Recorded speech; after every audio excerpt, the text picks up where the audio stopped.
আমার নবী কোন জনপদে গেলে কয়টা অপশন নিয়ে যেতেন? এক নাম্বার অপশন আসলিম তাসলাম। নতুন এলাকায় গেলে বলতেন আসলিম তাসলাম, ইসলাম ধর্ম গ্রহণ করো, শান্তিতে থাকবা, আমার ভাই হয়ে যাবো, আমরা ভাই ভাই, ইসলাম মানো, আমরা ভাই ভাই। অপশন নাম্বার কত? এক। যদি বলে না ইসলাম মানবো না, ওকে, অপশন নাম্বার টু, মুসলিম হওয়ার দরকার নাই, লা ইকরাহা ফিদ্দিন, ইসলামে কোনো বাড়াবাড়ি নাই, খ্রিস্টান আছো থাকো, বৌদ্ধ আছো থাকো, ইহুদি থাকতে চাও থাকো, কিন্তু আমরা যেহেতু রিজিওনাল সুপার পাওয়ার, আমাদের আন্ডারে থাকো, ট্যাক্স দিয়া থাকো, এটার বলে জিজিয়া। আলেম যারা আছেন বুঝবেন এটার আরবিতে কি বলে, জিজিয়া। You pay us the tax, we will give you the security.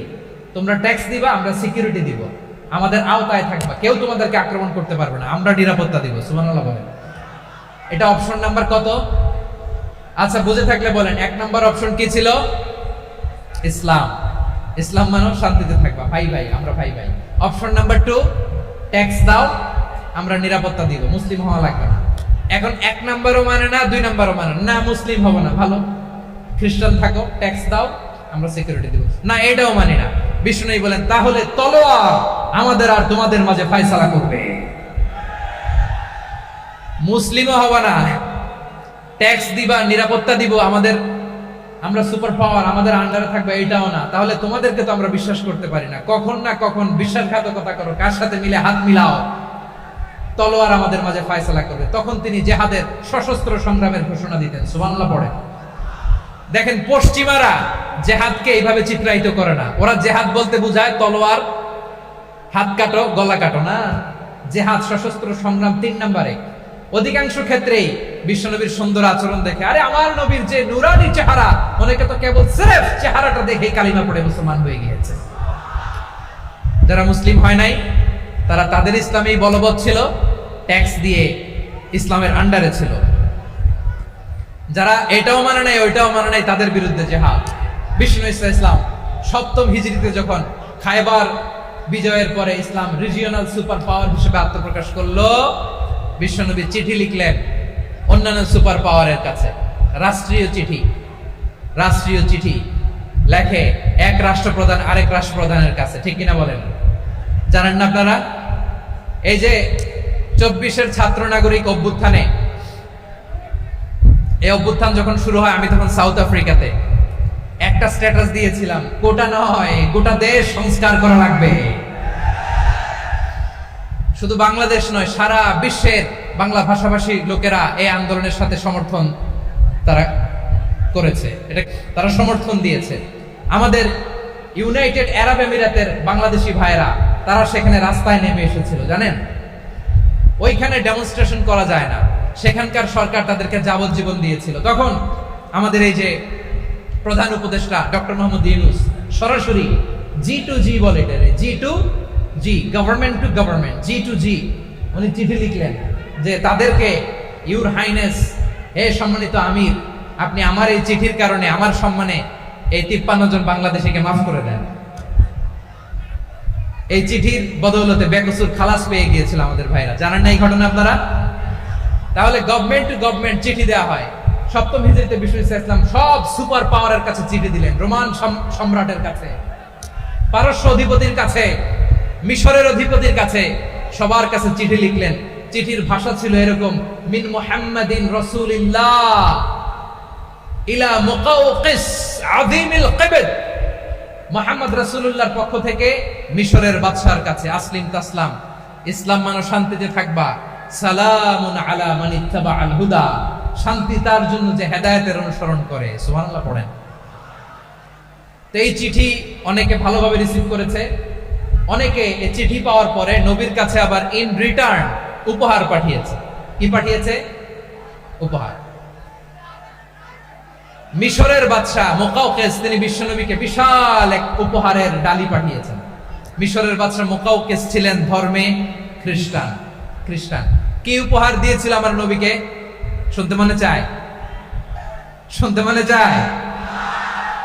1000 স্বর্ণ মুদ্রা, 1000 স্বর্ণ মুদ্রা। 2টা খ্রিস্টান দাসী, একজনের নাম মারিয়া বিনতে শামউন আল কিবতিয়া, আরেকজনের নাম সিরিন বিনতে শামউন আল কিবতিয়া। একজন খ্রিস্টান দাস 20 থান কাপড় জামা বানানোর জন্য। আমরা নবী যেন সেলাই করে জামা বানাতে পারে এজন্য 20 থান কাপড়, 20 থান ফাইন গার্মেন্ট। সুবহানাল্লাহ পড়বেন না? এরপরে একটা গাধা যেটার নাম ছিল উফাইর, আর একটা খচ্চর এটার নাম ছিল দুলদুল। খচ্চর চেনেন? গাধা আর ঘোড়ার ক্রসিং এ যে প্রাণীটা দুনিয়াতে আসে এটাকে খচ্চর বলে। তো এই যে সুপার পাওয়ার, খ্রিস্টান বাদশার কাছে নবী চিঠি লিখলেন, ওই খ্রিস্টান বাদশা আমার নবীকে উপহার দিল, বিশ্বনবী এই উপহারগুলো সানন্দে গ্রহণ করেছে। সুবহানাল্লাহ পড়বেন না? তাহলে অমুসলিম কেউ যদি আপনাকে উপহার দেয়, হালাল উপহার হলে আপনি গ্রহণ করতে পারবেন। অনুরূপ ভাবে পারস্যের বাদশা, রোম সম্রাট বিশ্বনবীকে উপহার পাঠিয়েছেন, আমার নবী সবগুলো উপহার গিফট গ্রহণ করেছেন। সুবহানাল্লাহ বলেন।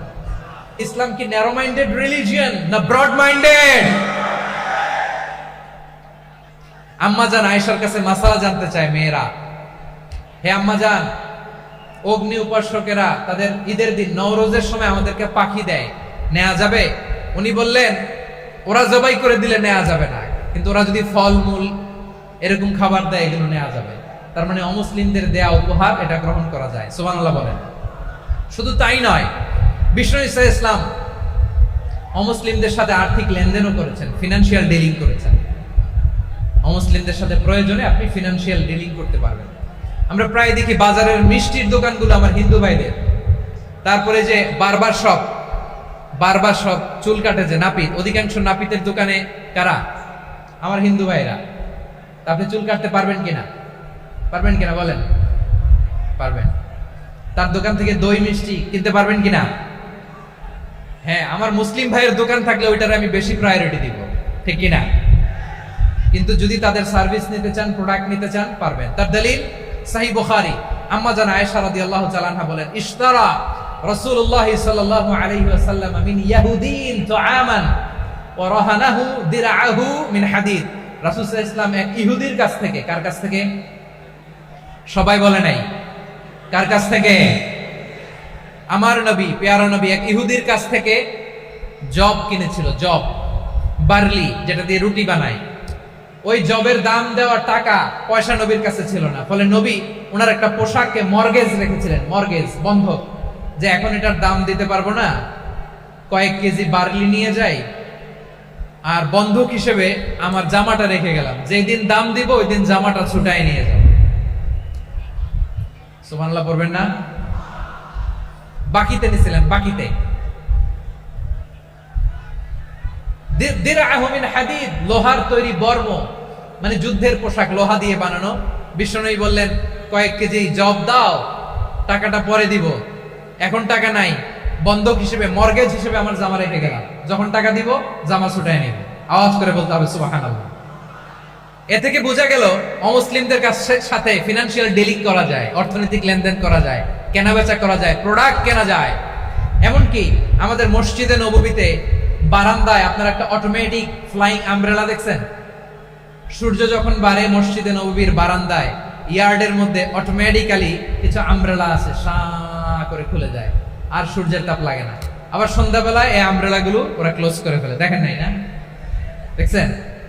এই মসজিদে নববীকে সর্বোচ্চ উন্নত মানের কনস্ট্রাকশন ইনফ্রাস্ট্রাকচারে ডেভেলপ করার জন্য কর্তৃপক্ষ কিছু অমুসলিম ইঞ্জিনিয়ারের, ডিজাইনারের সহায়তা নিয়েছিল। সুবহানাল্লাহ বলেন।